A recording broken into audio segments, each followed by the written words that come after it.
Siyabingelela ubingelela baba udokotela ubaba wesizwe baba uJabulani Mfana umuhle ungathi uyikhehla lomlungu umZulu wamancisi. Namhlanje sithatha ithuba ukuthi ake sinikeze abelaphi bendabuko basikhangisela ukuthi egodlweni zabo yini ongathi uma ufika uyithola. Sishutha nje sisebhilidini ekuthiwa Nedbank House Building umgaqo corner of Queen Street and Albert Street se-19th floor 1904 to 1905 ilapho uzosithola khona. Namhlanje sinamelaphi bendabuko sicela ukuthi abingelele.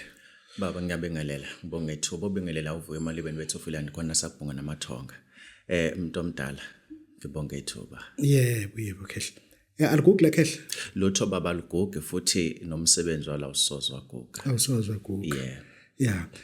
baningi ke abantu engicabanga mhlawumbe bazosizakala la entweni ofuna ukukhuluma ngazo yini obaphathele ongayisho ngesichitho masikhuluma ngesichitho siyeke into eziqala ngesichitho nje enkingeni yesichitho umuntu osemsiza ekutheni fanele sisiqede nya singasitreat isichitho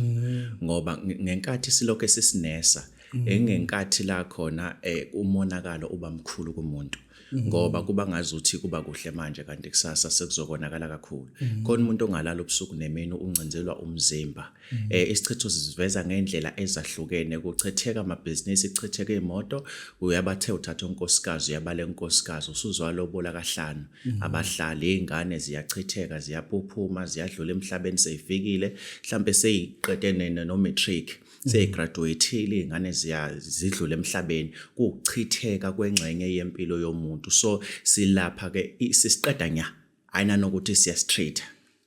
ikhona indlela ukuthi before umuntu alashwa ahlole noma mhlawumbe khona umuntu omaziyo ozomsakena uthi akuqalwe usibantwana ohlola wenza kanjani ayikho insebenzo engenza empilweni yomuntu ngingamhlolelanga ngoba kufanele ngilawulwe ngitshelwe amakhehla okuyiwona azolapha lo muntu imako uzohlola kanjani kumuntu okufonela njengamanje usemlilweni eMpumalanga ufuna kugibeleze kuwena ezohlola wenza kanjani egameni lokuhlola kufanele ukuthi maye kude abhuke online appointment ya online ila khona sobeke sesimtshela ukuthi ngosuku lokuthi ngesikhathi esithize sizobe sesiyakuhlolela umuntu omdala imali nokuhlola kuqala efonini ku700 uma uzofika esigodlweni ku500 yilapho khona ke sifuna ke umsuka wempilo yakho size sokwazi ukuthi yini silaphayo idalwe yini futhi ingalashwa kanjani ngasiphi isikhathi kuphi nendawo ngoba akuzozonke insebenzo ezilashelwa esigodlweni zihlukene igodlo zobunyanga yikho ukuthi imfihlo yobunyanga ayikhulunywa yonke ukuthi ke mawusufikile mina ngiyakutshela ukuthi makufanele siye emgedeni othize ngesimo esithize ngiyakutshela ukuthi siye emgedeni siyolapha isimo kodwa kusemqoka hlola baba ngoba omunye njengamanje mhlambe uku50 something sefanele athathe ipension ahlale phansi kodwa aenda phela hlekelo umsebenzi ngalokho umlahlekelo umsebenzi useluza okuningi useluza ama-shares amaningi okuningi abezokuhlomula ama retire so manje asisilaphe lesi sichitho and asisihlole kuqala ukuthi sidalwe yini futhi singalapheka kanjani ngoba nendlela zokulapha isichitho sifani yebo and uma ukude akusikho konke okuposwayo ngoba khona okudinga ukuthi ufike kimi qobo noma ngabe usuke eCape Town mina ngiyakutshela ukuthi lesimo sakho sidinga ukuthi ufike la okanye sidinga ukuthi ngikuposa lama product ngoba izinto eziningi angisiposi kodwa futhi okuningi kwakho ngiyakuposa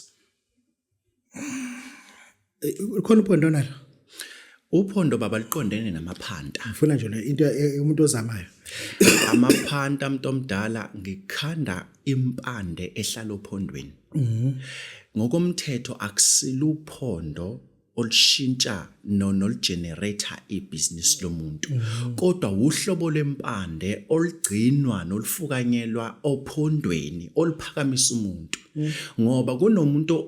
obe namandla okustarta ibusiness waseshoda ngento generate umsebenzi ukuthi each and every day umsebenzi uphehle uphakame ngoba ibusiness le fast food alizukukhula ama client engangeni sizobola istock impahla ezidayisayo uzozophisana ngaze emndenini ukuthi ngangithi ngidayisa amajazi ngidayisa impahla zeingane kodwa abantu abathengi ngakho umqala ibusiness noma ngabe liphi ibusiness lama snacks elokudayisa ama fruit and veg noma ngabe inhloboni yomphando uyidinga into ezokugenerate ikulekelele ikulethela abantu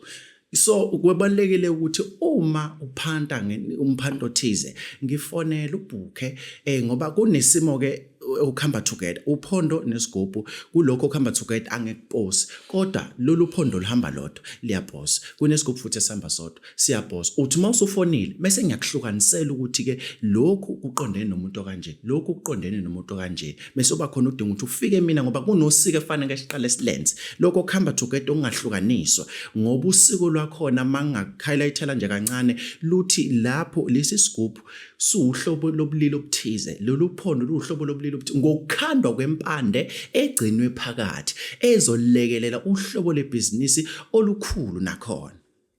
Ngizokubuza nje ngeke ngiyeke awunayo impande mhlambe angilithanda uphondo ngikutshela noma ehlala kuswela. Yebo umuntu omdala iswela yila khona ngithatha iswela nomuthi osukhandiwe kunomuthi babo khandelwa phekwedwala idwala ongikulifice limile intshela noma limile ini idwala uzofika libushelelezi mawufika lapho kunempande ngeke ngize ngingene kuyona ukujula kwayo kodwa imfihlo yayo ithi khandwe edwaleni and lo mpande mawuqeda ukuyikhanda edwaleni igcinwa kuyiswela ukulekelela umuntu ukuthi angithi mayisilungile ukusebenza isifakwa ke manje kwiswela bese ngiyakunikeza imigomo nembandela ukuthi ke igcinwa kanje usukela khona and izosebenza kanje ngesikhathi sokuthi lindela isibonakalise sokuthi noma lindela imphumele kanje. Yazi ezinye izinto la eminyangeni ziyafuna siziconfront okunjalo bazo uzothi omunye ngekhehlele ngakuke uma ngingafuna ukufika lapho kuwena ungakhele isigubhu mina esobe sihamba nophondo lwaso ingenza into njalo uma efuna ukufika kumina efuna ngimakhele isigubhu esihamba nophondo lwaso into oqala yebo sobe singakahloli angithi leyo kuhlola ngiyakutshela ukuthi lesimo sifunayo siphoqelela ukuthi siqale kuhloleni uma uthi ufuna into yokugenerate umsebenzi kodwa ngifuna uphondo nosigubhu ukuthi uqale uhlole angithi lapha silaphi isifo esithize emzimbeni asilaphi uchoko oluthize asilaphi isithe esithize mhlambe esemzimbeni ukuze ube right but wena ufuna isiphakamisa into okuphakamisa umsebenzi so mina ngiyakutshela ukuthi manje ngoba ufuna into enje bese ngiyakubuza ukuthi wenza umsebenzi muni okokuqala ngoba le ehlukanisa ubulili baba ijule kakhulu akusinto yabantwana abancane ifuna ukuthi siqale mina nawe sicommunicate ukuthi umsebenzi imuno owenzayo mawuthi unama tax mawuthi une BNB mawuthi una lodge hayi sesiyaqala ke sesiyakhuluma ngoba manje sikhuluma ngohlobo lebusiness olukwenye level kanti futhi njengoba lesi sigubhu sama nalo phondo kwenye level lidila nemsebenzi emkhulu ingakho nakho ujule kakhulu angithi yabona ukuthi manje isikhando isiphakamiso siya ngelevel lebusiness yomuntu so angikwazi ukukunikeza le mpande ehlala esiphondweni kuphela ekubeni une business elikhulu and udinga abantu abaserious abazokwazi ukuthi bebooke kuleli hotel lakho noma bazokwazi ukuthi ube ibusiness partnership nabo emaceleni omuhle ikhona into nayo yokulekelela umuntu ohamba amacala umuntu omdala angeke ngithi ngimuhle ngimubi kakhulu kwezamacala ngimubi ngani ngokuthi ave ngimxazulele umuntu oboshelwe into angayazi kubhlungu umuntu omdala ukuthi unabantwana nomndeni unezihlobo umdala ufike kwikhampani osebenza kuyo kuthiwa ndoda ngusibanibani kuthiwa ndoda sekulandile uthi hayi bonke enzeni mawufika ngale kanti upendwe ngecala elinzima kakhulu mhlawumbe ke ngilenganise kuthiwa rape kanjani manje angiyazi lento angithi yabona ukuthi lento awuyenzanga uyazi usuzobhadla udilika tshela into ongayenzanga so ngilekelela kakhulu abantu ababoshwe bengenacala ngibalekelela kanjani so umndeni wakhe awusort kakhulu kaze umndeni wakhe ngoba yena usuke emancane amathuba ukuthi afinyelele kumina ngoba usuke egcinwe endaweni eserious kakhulu umndeni wakhe awusondele kumina sihlale phansi sixoxe ngoba kunezinto ezijulile singesixoxe over the phone njengalo umuntu wecala angeke sikhulume efonini leyo nto ngoba sifuna ukulamulela nokuphulukisa umuntu ogibeni ucupheni lezitha ngoba isitha semcuphile ukuze aboshwe ukuze uboshwe kufanele siqale yabona ke leyo case kufanele siqale sihlolele ukuthi aze abe nebhadi lokuboshwa yini leli bhadi lingake lekuyena sesiyahlola ke umuntu omdala sihlala phansi simhlolele lo muntu engekho simhlolela kumndeni wakhe ngithi ayibona indaba uma inhlolo zamakhehla kaSibisi zithi sicela isithombe sakhe noma insila yakhe into ogqoka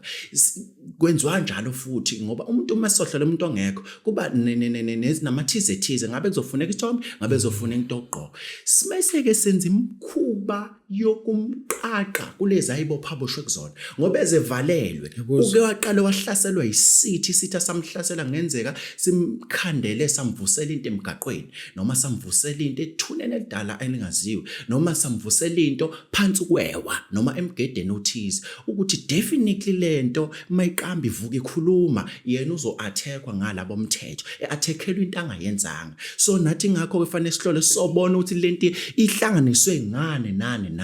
ngoba ngesikwazi umxazululela singatholanga ukuthi uhlanganiswe muphi umuthi omubi lapha ya wahlanganiswa lophu uhlobo lesilwane esibi ngenkathi ngithola sekulula ukuthi amakhehla ngitshela ukuthi isixazululo salento sithini ngoba nomuntu oqeda icala angeke ufane umuntu omdala onecala lokweba umuthi wakhe ngeke ulingane nonecala le rape ihlukene le mithi ese rephile nje sehambile unkosikazi uzombuyisa kanjani khonto kumbuyisa anguqeda 25 days engabuya ngumuntu wakho into engunikezana angukhanda umuthi wokubuyisa isithandwa sakho umuthi ka 3 days angukhandi okay angukhandi futhi umuthi engithi within 7 days uzobuya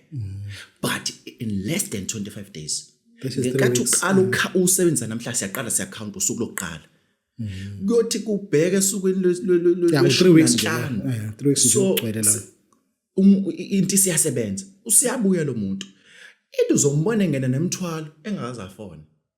okanye uzokuhlupha ocingweni but ukufuna azakuthole ngoba umphehlaphi la kulempande engunikeze yona abuye lo muntu ngabe unkosikazi ngabe umyeni wakho ngabe ingane yakhe kulahlekele mayidukile ngabe ilunga lomndeni elilahlekile ngoba kuyenzeka lo umuntu omndeni alahleke kuyenzeka ingane esikole kanti isihambe yawokepita ingane ilahlekela ibuya ngesikoleni ayaziyo sekubekelwa bomthetho ayibo ingane ilahlekile athi ingane iqhathe ihlalele emfaneni ingane ivuke emfaneni yelokuzaneni esikoleni iphinde ibuye futhi anaza ngithi ukuthi ingane kwenzakaleni nitshela mhlawumbe intshontshiwe siqaleke leyo simo esinjalo sisihlolele ake sichithe inhlo emotweni kwenza njalo umuntu umefuna umqinisela imoto ikhondlela ongamsiza ngayo yebo ama-tracker khona zikhona izinto zesilungu zokuvikela imoto nokuthola imoto ekugenqeni imoto ivikela ngani ngoba phela izogenqeka imoto kweza ama-tracker angicabanga ukuthi bangenelela kakhulu ekutheni imoto ishayisiwe noma igenqekile ake sivikele musu kuvumela isimo noma musu kudembesela uzungene esimene esibucayi ungene endlekweni engenasidingo ngoba ikhehle lingagugi linempande noma linomkhubo omuhle wokuvikela impahla yakho oyisebenzele kanzima kanjalo nekhaya ikhaya liyavikelwa umuntu omdala ngoba ikhaya siyakwazi ukuthi umuntu simkhandela umthomubi wokuthi leza indonga ezinhle kanjiya ziwe wohloke zikreke phakathi iroof ivuze abomndeni bebehlangene beunited kukuhle ekuthiwa baze bathandana abantu bomndeni ubone umunye aqalise emqashweni seyabhunguka njalo sekuyaxatshala sekubangwa isinkwa sekubangwana yabona ake sivikele ikhaya singagcina ukuvikela imoto kuphela ngoba ngenkathi sivikele imoto ukuthi ingangene engozini futhi ingebiwa angithi ayibona indaba ake sivikele nekhaya la ipaka khona phela negarage yebo umuntu omdala sifake ikhonkwane bakuthola kanjani abantu na inamba thola la noma usebenzisa mhlawumbe inamba makhelwane 064 788 1787 uzothola ukhehleli ngagogo uvuka emalibeni bethu i-address ukubonga namathonga endaweni yaseMayville 161 Bora Road indawo la ukhehleli ngagogo asebenzela kuyo Khehla siyabonga kakhulu baba uDokotela bobesizwe bojabulile siyabonga